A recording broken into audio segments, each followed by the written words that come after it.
রুহি অনেক অবাক হয়ে গেল। করিডোরের একপাশে ছোট ছোট গাছের একটি সুন্দর সাজানো বাগান। এদিকটায় আসাই হয়নি, তাই এত সুন্দর জায়গাটা দেখাই হয়নি। ও আচ্ছা, তাহলে এই জন্য গাছটা এনেছেন। কিন্তু আমি কত হলুদ গোলাপের গাছ কিনেছি, সব গাছ মরে যায়। রুহি মন খারাপ করে বলল। আহান গাছটা ভালো একটা জায়গায় রেখে পকেটে হাত ভরে রুহির দিকে এগিয়ে এলো। রুহির কাছে এসে একটু ঝুঁকে বলল, ভালোবাসা জিনিসকে আগলে রাখতে হয়। বলে রুহির হাত ধরে নিয়ে এলো। কোথায় নিয়ে যাচ্ছেন আমাকে? মুখ কালো করে বলল রুহি। তুমি কি খাবে বলো? সরু চোখে তাকিয়ে বলল আহান। রুহি হেসে উঠে বলল, আপনি বানালেন? হ্যাঁ, আর তুমি আমার হেল্প করবে। কড়া চোখে বলল আহান। কিন্তু আমি তো পারি না। নিচের ঠোঁট উল্টে বলল রুহি। আমি শিখিয়ে দেবো। বলে রুহিকে নিয়ে কিচেনে চলে এলো। তারপর রুহির গলার ওড়নাটা সরিয়ে দিতে রুহি হকচকিয়ে তাকালো। আহান রুহিকে ঘুরিয়ে অ্যাপরনটা পরিয়ে দিল। রুহি একটু জন্য ঘাবড়ে গিয়েছিল। তারপর আহান রুহিকে নিজের দিকে ঘুরিয়ে দাঁড় করালো। তারপর উপর থেকে নিচে দেখে বলল, পারফেক্ট। রুহি ঘন ঘন চোখের পাতা ফেলে তাকালো। তারপর আহান রুহিকে বলল, কি খাবে? রুহি কিছুক্ষণ ভেবে বলল, আলু পরোটা। ওকে, যদিও আমি জানি না এটা কিভাবে বানাই, বাট আই উইল ট্রাই। তুমি দাঁড়াও, আমি ফোনটা নিয়ে আসি। বলে আহান ফোন খুঁজতে গেল। রুহি অবাক হয়ে দেখছে, কারণ হঠাৎ আজ আহানের আচরণ এত পরিবর্তন। ঝগড়াও করছে না। সূর্য আজ কোন দিকে উঠেছে? রুহি কিছু পেঁয়াজ দেখে ছুরি দিয়ে সেগুলো কাটতে লাগলো। যদিও সে কোনোদিন কাটেনি, তবুও চেষ্টা করতে দোষ নেই। আহান ফোন হাতে এসে রুহির পেঁয়াজ কাটা দেখে হাত তর্জনী দিয়ে ভ্রু জ্বলে এগিয়ে এসে পেছন থেকে জড়িয়ে রুহির হাত দুটো ধরলো। রুহি হঠাৎ এমন স্পর্শে কেঁপে উঠলো। বুকের ভিতরটা ধুক ধুক করছে। আহান কাছাকাছি আসলেই তার বুকের ভিতরটা কেমন যেন অস্থির হয়ে ওঠে। নিঃশ্বাস ভারী হয়ে আসে। আহান রুহিকে পেঁয়াজ কাটা শিখিয়ে দিল। যদিও রুহি ভালোভাবে এখনো পারে না, কিন্তু যতটুকু পারে তাতেই সে মহাখুশি। তবে রুহির চোখ ছলছল করছে পেঁয়াজের কারণে। আহান ইউটিউব দেখে রুহির পছন্দের আলু পরোটা বানালো। রুহি প্লেটটা নিতে আসতে আহান প্লেটটা সরিয়ে নিল। তারপর রুহির দুপাশে হাত রেখে ঝুঁকে দাঁড়ালো। হঠাৎ এমন করলো কেন আহান? শয়তান আবার কি গুঁতো মেরেছে? কি হয়েছে? আমাকে প্লেটটা দিন। নিচু স্বরে বলল রুহি। এত সহজে? আমি যে এত কষ্ট করলাম, আমি কি পাবো? রুহি খুব কাছে মুখ এনে বলল আহান। রুহি একটা ঝোঁক গিলল। হঠাৎ এত কাছে আসায় দুজনের চোখাচোখি হয়। রুহির বুকের ভেতরটা তোলপাড় শুরু হয়েছে। রুহি একটা ঝোঁক গিলে দৃষ্টি নামিয়ে ফেলল। তারপর বলল, মানে? আহান রুহিকে শুধুমাত্র লজ্জা দিতে এগিয়ে এসেছিল, কিন্তু এখন তার নেশার মতো লাগছে।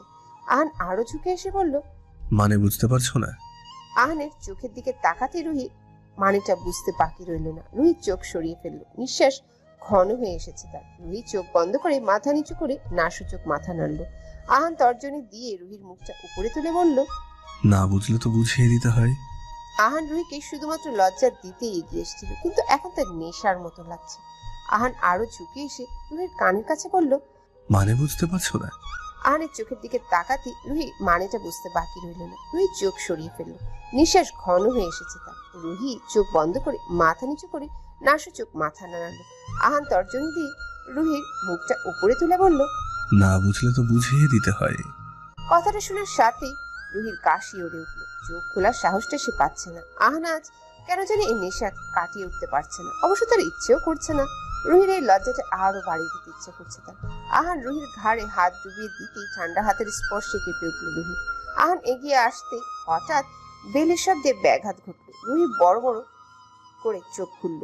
চোখ খুলে আহানকে এত কাছে থেকে রুহি আটকে উঠল। তারপর ছিটকে সরে গিয়ে মুখ ঘুরিয়ে বুকে হাত দিয়ে ঘন ঘন নিঃশ্বাস নিতে লাগলো রুহি। কি করতে যাচ্ছিল আহান ভেবেই ঘামতে শুরু করেছে সে। আহান কোমরে হাত দিয়ে বিরক্তি নিয়ে মুখ দিয়ে টিক শব্দ করলো। আর সময় পেল না বেল বাজানো। এটা যদি রাহুল হয় তাহলে চাকরির 12টা বাজাবে আহান।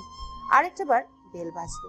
আহানে একবার রুহির দিকে তাকালো। রুহি লজ্জায় পুরো লাল টমেটো হয়ে দাঁড়িয়ে আছে।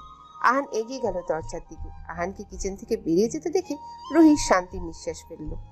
আহান প্রচন্ড বিরক্তি নিয়ে দরজা খুললো। দরজা খোলার পর আহানের রাগটা বেড়ে গেল। যদি রাতুল হতো তো 2-4টে লাগিয়ে দিয়ে রাগ কমানো যেত, কিন্তু সামনে সামিরা দাঁড়িয়ে। আহান কিছু বলার আগেই সামিরা আহানকে জড়িয়ে ধরলো। রুহি কিচেন থেকে এই ফাঁকে নিজের রুমে যাচ্ছিল, কিন্তু ড্রয়িং রুমে এসে দরজার দিকে চোখ পড়তেই রুহির কপালে ভাঁজ হয়ে গেল। আহানের উপর এতক্ষণ রাগ হচ্ছিল না তার, কিন্তু এখন আহানের উপর তার প্রচন্ড রাগ লাগছে। ইচ্ছে করছে দুটোর মাথা এক করে বাড়ি মারে। রাগে গা জ্বলে উঠল রুহি। আহান সামিরাকে সরালো নিজের থেকে। তারপর স্বাভাবিকভাবে জিজ্ঞাসা করলো, তো এখানে হঠাৎ? সব কথা কি বাহিরে দাঁড়িয়ে বলবা নাকি? হুম। বলেই সামিরা ভিতরে ঢুকে পড়লো। আহান বিরক্তি নিঃশ্বাস ফেলে দরজাটা বন্ধ করলো। সামিরা এগিয়ে গিয়ে রুহিকে হাতের ইশারায় হ্যালো দিল।